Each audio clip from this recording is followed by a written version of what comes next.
बोलिए बसहा वाले बाबा की गोदिया में खेली भौजी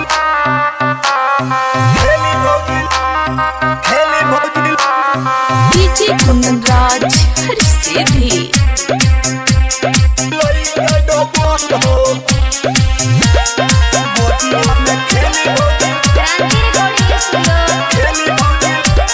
भूख दो ए भौजी सावन सोमारी खुश होई गई है भोला भंडारी साचा मन से जल ढारई न के दुआरी ओ करे के देवेले दुख से उबारी ढार तू जल हो बाबा दिहे फल हो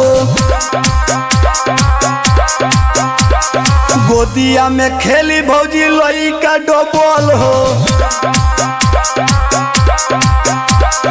भूखतनी ए भौजी सावन सोमारी खुश होई गई है भोला भंडारी साचा मन से जल ढारई न के दुआरी ओ करे के देवेले दुख से उबारी ढार तू जल हो बाबा दिहे फल हो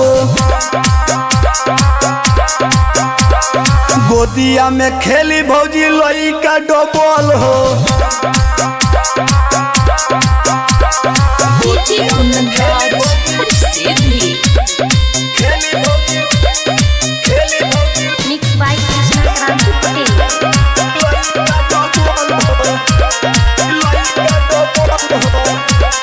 बेल के पतैया बाबा तो है चढ़ाएब भंगिया धतूर के भोगावा लगाएब तोहर पुराई दी है मनावा के आस हो हौवे दानी बाबा तू कर विश्वास हो धार तू जल हो सुनर मिली फल हो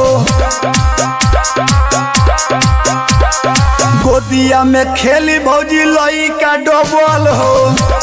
सुन तरी भूख तू ए भौजी सावन सोमारी खुश होई जई है भोला भंडारी साचा मन से जल ढारई न के दुआरी ओ करे के देवेले दुख से उबारी ढार तू जल हो सुनर मिली फल हो गोदिया में खेली भौजी लइका डबल हो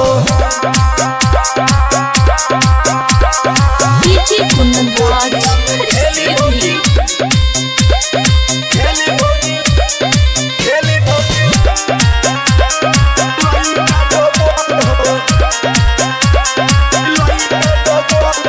खाली नहीं लौटे ले न के दुआर से करे ले पार नैया डूबल मजेदार से प्रेमी अभिषेक भौजी बन गई है पापा राजन सुदामा प्रिंस बन गई है चाचा धार तू जल हो बाबा दिहे फल हो